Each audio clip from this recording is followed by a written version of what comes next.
warning alarm device and is being run in conjunction with a routine weekly test of the emergency alert system.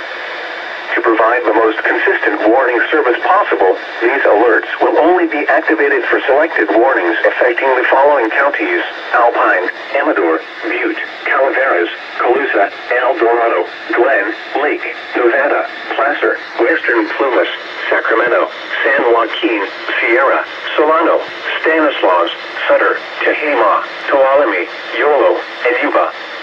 To repeat, this has been a test of NOAA Weather Radio's warning device. This is only a test. We now return to our normal programming.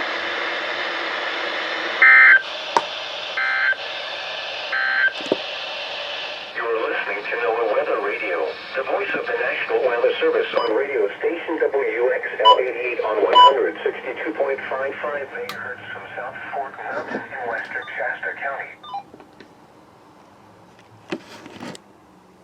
Well, everyone activated.